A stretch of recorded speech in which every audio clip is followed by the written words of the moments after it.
वज़ीर-ए-आज़म नरेंद्र मोदी आज नई दिल्ली के प्रगति मैदान में भारत मंडपम में 9वें कौमी हैंडलूम डे तक़रीबात में करेंगे शिरकत। Indian textile and crafts fund का ई पोर्टल भी किया जाएगा लॉन्च। इस प्रोग्राम में 3000 से ज़ायद हैंडलूम और बुनकर करेंगे शिरकत।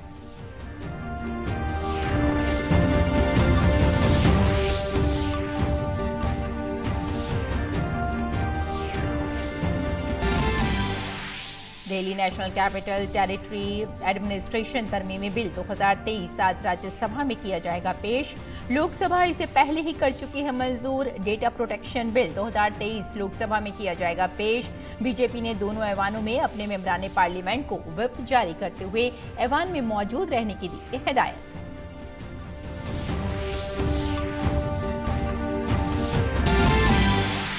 चांद के और करीब पहुंच गया चंद्रयान-3। चांद के मदार में दाखिले के दौरान भेजी शानदार तस्वीरें। इसरो ने जारी किया वीडियो। 23 अगस्त को चांद की सतह पर विक्रम लैंडर की सॉफ्ट लैंडिंग की तवक्को।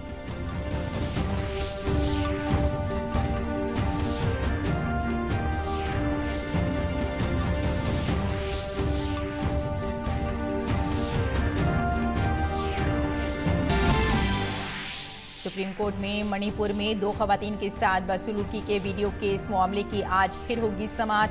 सुप्रीम कोर्ट ने मणिपुर के डीजीपी को भी आज जाती तौर पर अदालत में हाजिर होने का दिया है हुक्म।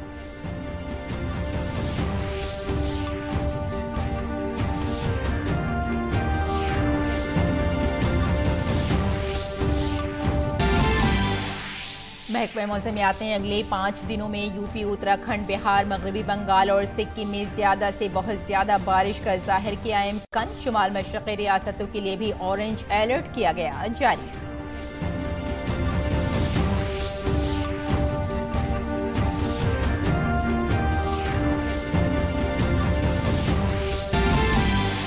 और बैनुल-अक़वामी खबरों में नाइजर में जमहूरियत की बहाली की डेडलाइन खत्म होने के बाद कशीदगी में इजाफा।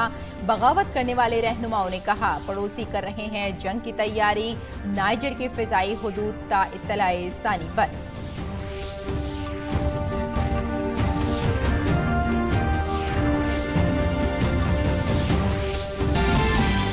और खेल की खबरों में भारत ने चेन्नई में जारी Asian champions trophy hockey tournament में अपनी दूसरी जीत की दर्ज। मलेशिया को 5-0 से दी शिकस्त। आज टीम इंडिया का मुकाबला जनूबी कोरिया से।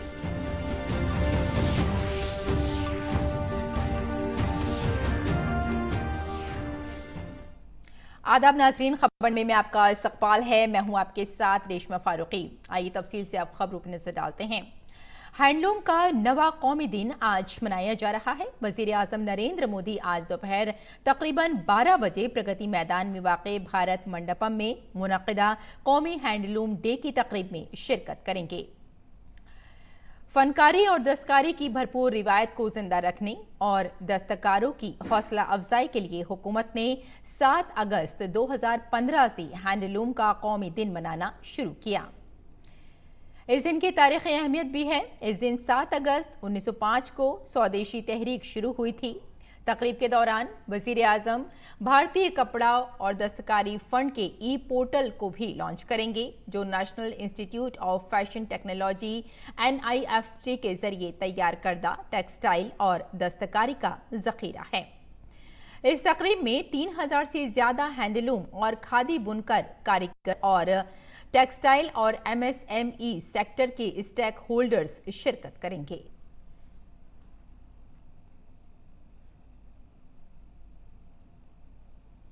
हाथ से बुने हुए कपड़ों की मकबूलियत के पेश नज़र हैंडलूम के कौमी दिन के मौके पर कई जगहों पर हैंडलूम फेस्टिवल मनाए जा रहे हैं। यहाँ बुनकर अपनी मसनूआत बराह रास्त सार्फिन को फरोख्त भी कर रहे हैं।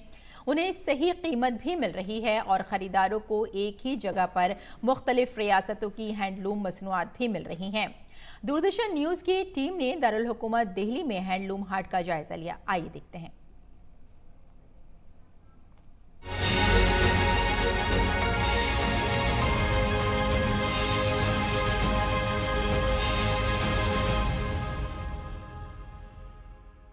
हमारी सांस्कृतिक विरासत का अहम हिस्सा है भारतीय हथकरघा।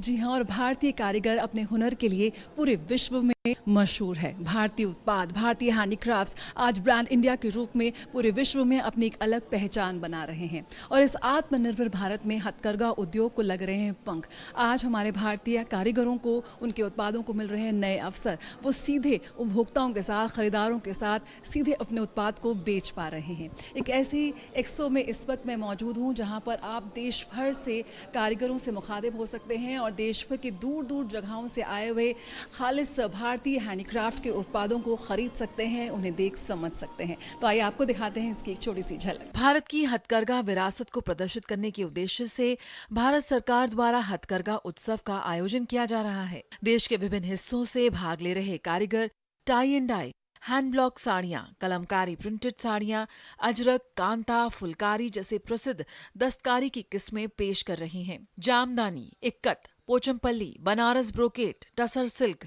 बालूचरी, भागलपुरी, सिल्कई, तंगेल, चंदेरी, ललितपुरी, पटोला, पैंठनी आदि विशेष हथकरघा साड़ियों के अलावा तंचोई, जांगला, कोटा डोरिया, कटवर्क, माहेश्वरी, भूजोड़ी, शांतिपुरी, बोमकाई और गरद गोरियाल, खंडवा और अन्य सिल्क के वस्त्र भी महिलाओं के लिए खास आकर्षण का केंद्र बने हुए हैं। मैं आज हैंडलूम हाट आई हूँ। मुझे हैंडलूम और हैंडीक्राफ्ट काफ़ी पसंद है।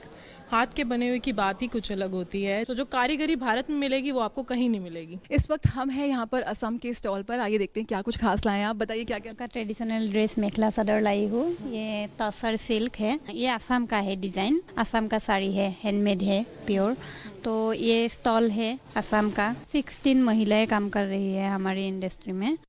तो ये सब बनाने में, ये एक बनाने में 2 दिन ऐसा लगता है हैंड से बनाने से। ये काजीरंगा डिज़ाइन हम हैंड से बना के लाई हूँ। ये टेबल रनर होगा। इन तमाम उत्पादों में आपको हमारे कारीगरों की जो मेहनत है वो साफ नजर आ जाएगी। साथ ही साथ और बहुत ही खूबसूरती से इन्होंने भारत की जो समृद्ध विरासत है उनको भी अपने उत्पादों में कहीं ना कहीं समेट दिया है, उनको पेश किया है। मौका मिले तो ज़रूर इन जगहों पर आप जाइए और भारतीय हैंडीक्राफ्ट के नायाब उत्पादों को खरीदिए और प्रोत्साहित कीजिए हमारे कारीगरों को। कैमरा पर्सन आनंद कुमार के साथ जया सिन्हा, टीडी न्यूज़, दिल्ली।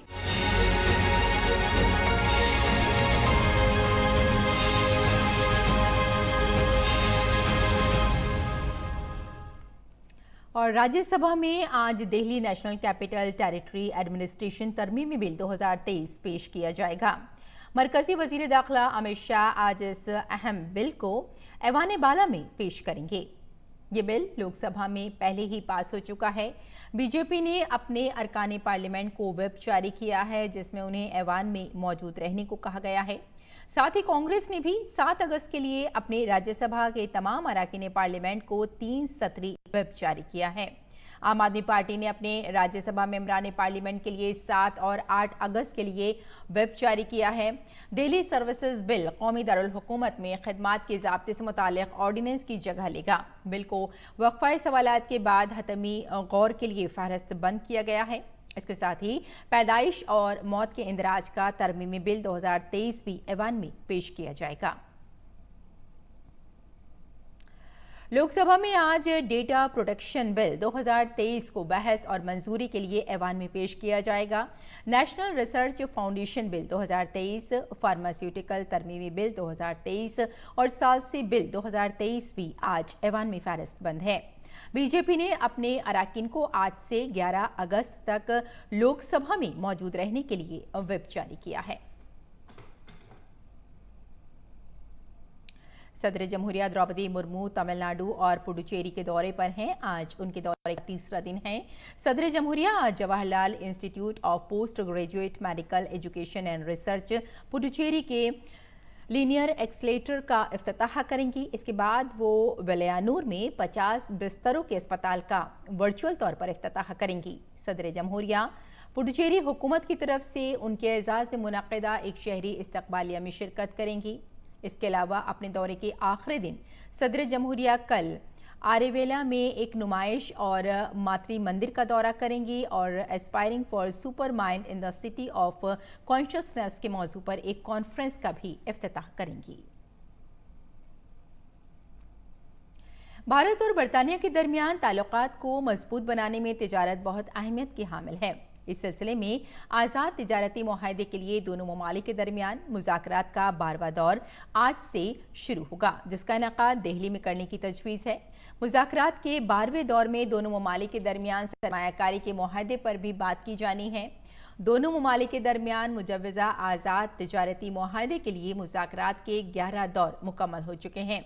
बातचीत का 11वां दौर जुलाई में लंदन में हुआ और इसमें कॉमर्स और इंडस्ट्री के वजीर पीयूष गोयल और कॉमर्स सेक्रेटरी सुनील बर्थवाल ने शिरकत की। मुजव्वज़ा आज़ाद तिजारती मुआहदे के 26 बाब हैं, जिनमें से 19 पर बात हो चुकी है। इनमें इंतहाई हसास ऑटोमोबाइल सेक्टर भी शामिल है।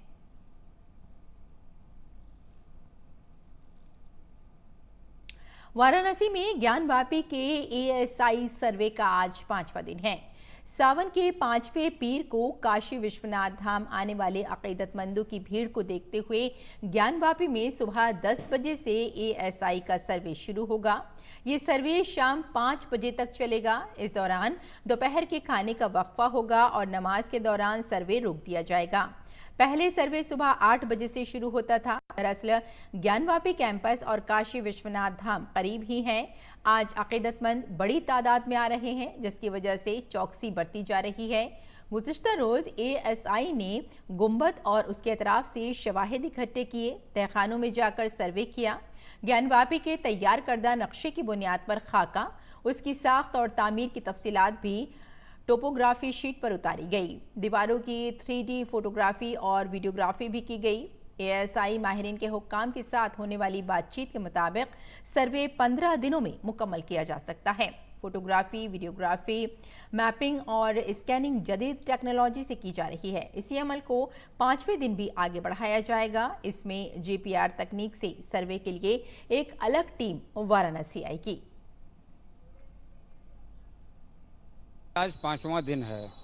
अब चूंकि SI अपने काम को बड़े सिस्टम से, बड़े सुचारू रूप से, वैज्ञानिक तरीके से पूरी यूनिट, पूरी टीम उनकी कार्रवाई कर रही है। तमाम मेजरमेंट कर रहे हैं, तमाम जो है सारे क्षेत्रों के तहखाने से लेकर गुंबद तक वो मेजरमेंट कर रहे हैं। इसमें समय लगेगा। आज भी गुंबद पे इनका काम होगा। वेस्टर्न वॉल पे कर ही रहे हैं। वहाँ जो तमाम जो मलबे हैं उनके पीछे इनकी टीम काम कर रही है। तहखाने की साफ सफाई हो, इसकी भी व्यवस्था किया जा रहा है, क्योंकि मलबे भरे पड़े हैं तहखाने में, व्यास जी के तहखाने में। तो हमें लगता है कि ये सारी चीज़ें होंगी और इसी को आज जो है ये आगे बढ़ाएंगे। मणिपुर में 2 खवातीन के साथ बदसलूकी से मुताल्लिक वीडियो पर सुप्रीम कोर्ट में आज फिर समाअत होगी। क़ब्ल अज़ीं अदालत ने मणिपुर हुकूमत से तफसीली हलफनामा तलब किया था। अदालत ने हुकूमत से कहा था कि वो मुख्तलिफ जराइम के लिए दर्ज FIR से मुताल्लिक मालूमात फराहम करे और बताए कि कितनी FIR कत्ल, इस्मत दरी, आतिश ज़नी और डकैती की हैं। हुकूमत की तरफ से बताया गया है कि 25 जुलाई तक 6496 FIR दर्ज की गई। सुप्रीम कोर्ट ने मणिपुर के DGP को भी आज दोपहर 2 बजे जाती तौर पर अदालत में हाजिर होने का हुक्म दिया है।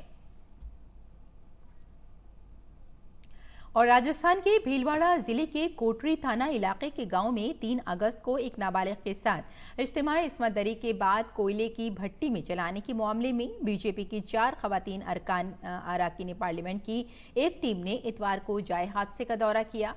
खवातीन अरकान पार्लियामेंट ने मुतासिरा के अहले खाना से मुलाकात की। उन्होंने वजीर आला अशोक गहलोत से इस्तीफे का मुतालबा किया। रुकन असम्बली सरोज पांडे ने कहा कि हुकूमत ने राजस्थान की सखाफत को तबाह कर दिया है, जबकि वजीर आला अशोक गहलोत के पास वजीर दाखिला का ओहदा भी है। इसलिए इस मुर्दा हुकूमत को फौरी तौर पर मुस्तफी हो जाना चाहिए।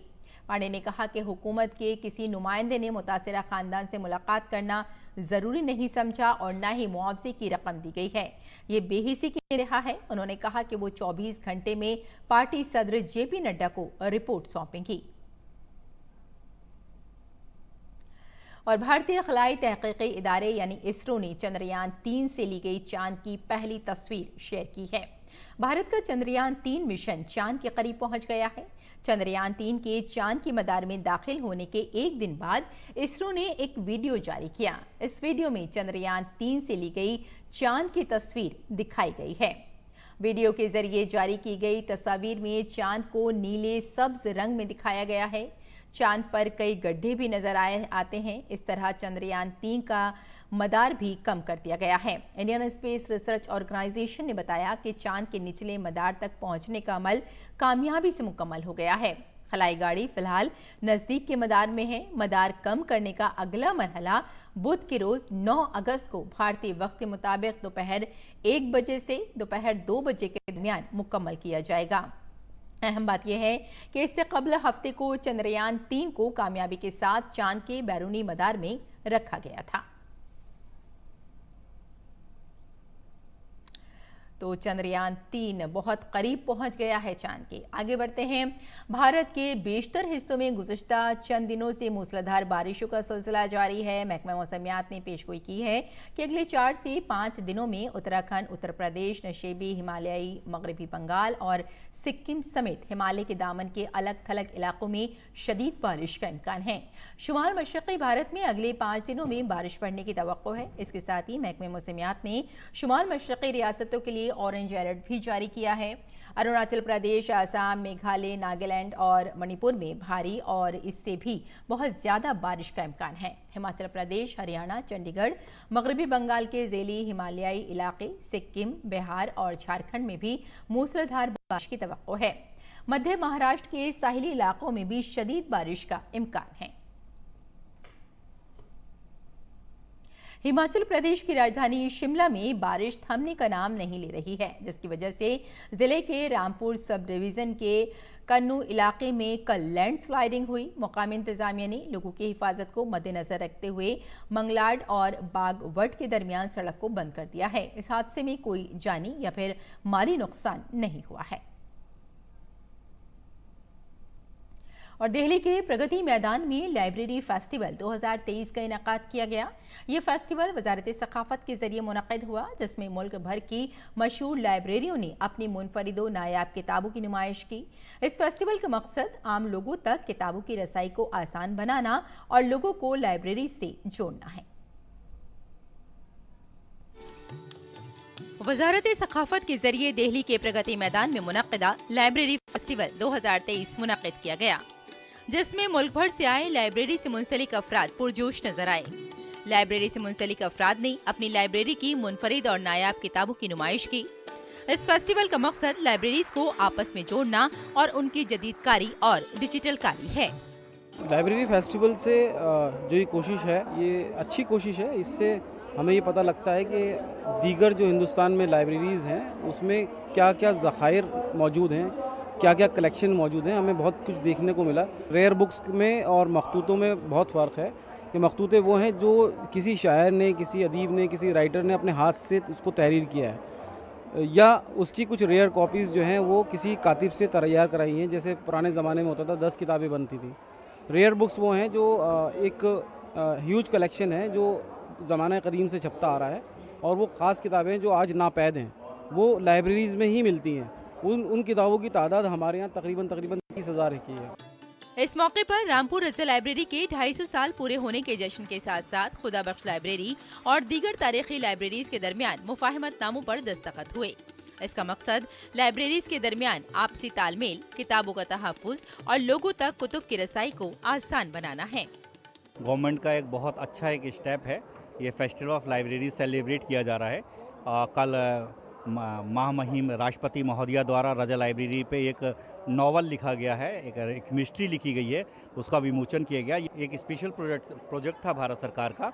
रज़ा library, Khuda Bakhsh library and Tonki research library, इन 3 यूनिवर्सिटी लाइब्रेरीज़ के अंदर एक MOU साइन हुआ है कि अपने रिसर्च को और अपने कलेक्शंस को एक दूसरी जगह एक्सचेंज करेंगे, एग्जीबिशंस लगाएंगे। रज़ा लाइब्रेरी पटना जाएगी तो पटना के लोग जाने, और पटना जब रज़ा लाइब्रेरी आए तो रामपुर के लोग जाने। हमारा इंटेंशन ये है कि जो ये 3 लाइब्रेरीज़ के बिटवीन एक MOU साइन हुआ है, उसमें जो जहाँ कुछ कमियां हैं उनको पूरा किया जाए। कैटलॉग्स प्रिपेयर करना है, सारे कलेक्शंस को डिजिटाइज करना है, उनके रेप्लिकास बनाना है जो रेयरिटीज़ हैं, जो नादिर मखतूतात हैं, ताकि असल को इंटैक्ट रखा जा सके।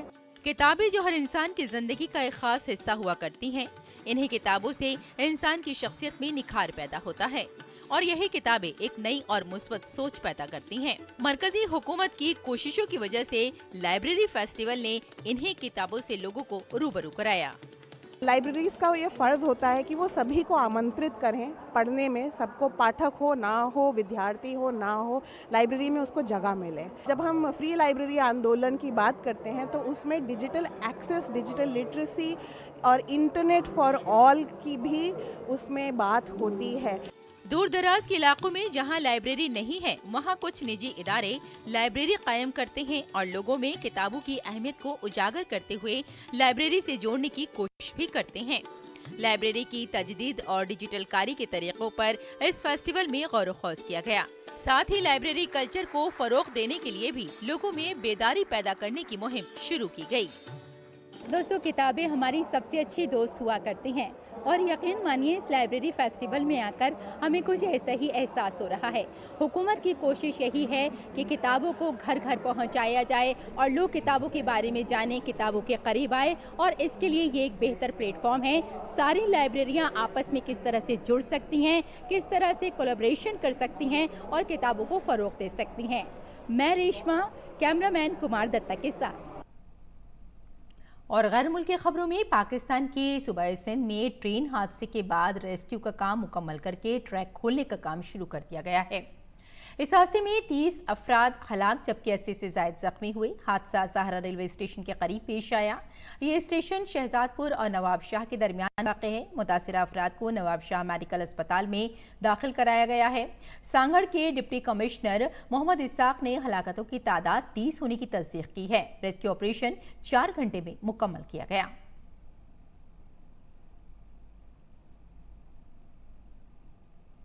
नाइजर ने अपनी फ़िज़ाई हुदूद को ता-इत्तला-ए-सानी बंद कर दिया है। ये इक़दाम बगावत करने वाली रहनुमाओं की जानिब से माज़ूल सदर को बहाल करने की डेडलाइन को मुस्तरद करने के बाद सामने आया है। इन्होंने ये कदम उठाने की वजह से मगरबी अफ्रीकी इलाक़ाई ब्लॉक की तरफ से फ़ौजी मुदाखलत का खतरा बताया। नाइजर की फ़िज़ाई हुदूद की बंदिश के बाद एक भी तैयारा फ़िज़ाई हुदूद में नज़र नहीं आया। मगरबी और वस्ती अफ्रीका में 3 सालों में 7वीं बगावत ने साहिल के इलाके को बला किर रख दिया है, जो दुनिया के गरीब तरीन इलाकों में से एक है। यूरेनियम और तेल की दौलत और इस्लामी दहशतगर्दों के साथ जंग में इसका कलीदी किरदार के पेश नज़र नाइजीर, अमरीका, यूरोप, चीन और रूस के लिए अहमियत का हामिल है। मगरबी अफ्रीकी रियासतों की इक़्तिसादी बरादरी के दिफाई सरबराहों ने मुमकिना फ़ौजी एक्शन प्लान से इत्तफाक किया कि अगर हिरासत में ले लिए गए सदर मोहम्मद बाज़ूम को रिहा नहीं किया गया और डेडलाइन तक बहाल नहीं किया गया तो आगे का लाइहा अमल क्या होगा। और आइए अब नजर डालते हैं दिल्ली से शाये कुछ उर्दू अखबारात पर।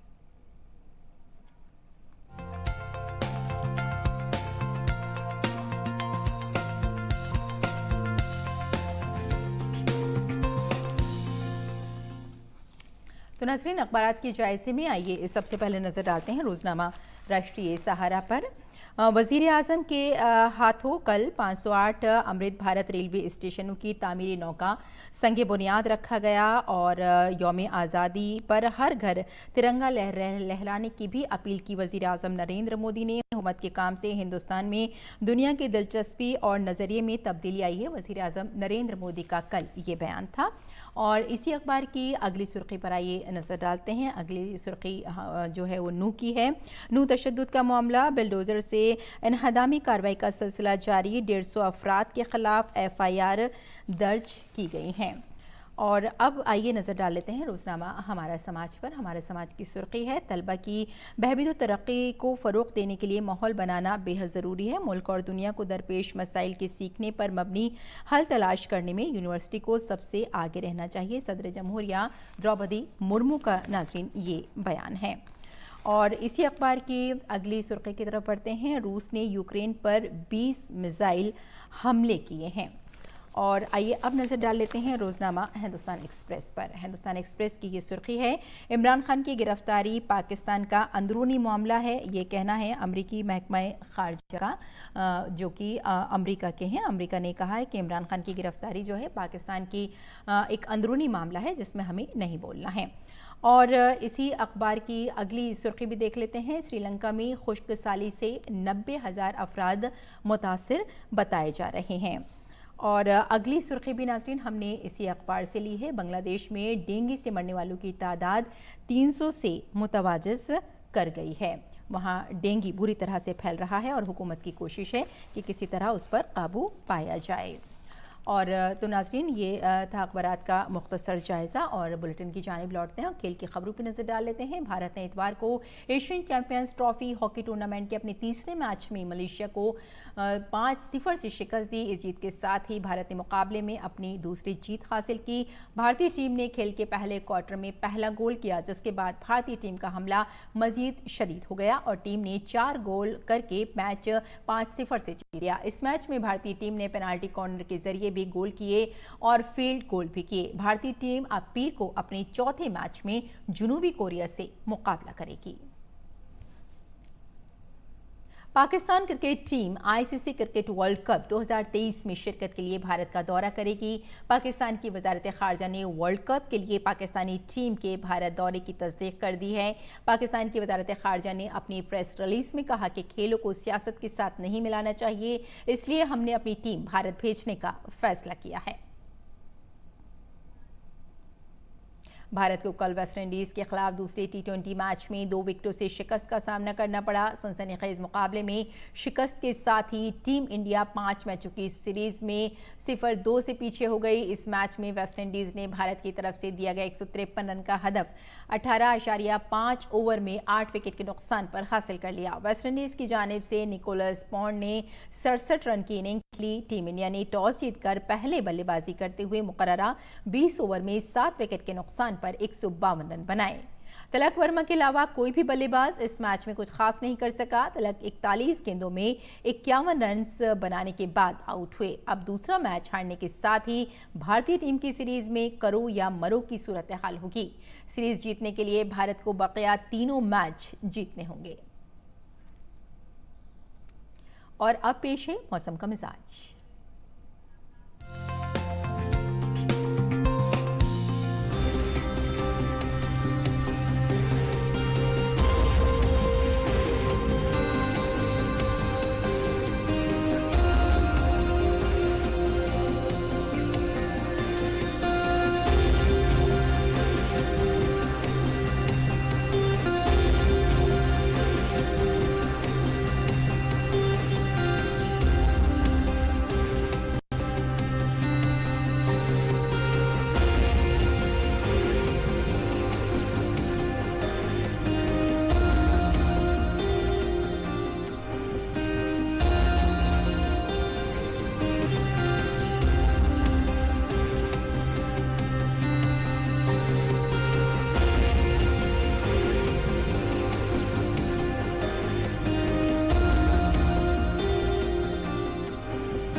तो नाज़रीन खबरनामे में फिलहाल इतना ही, इजाज़त दें, आदाब।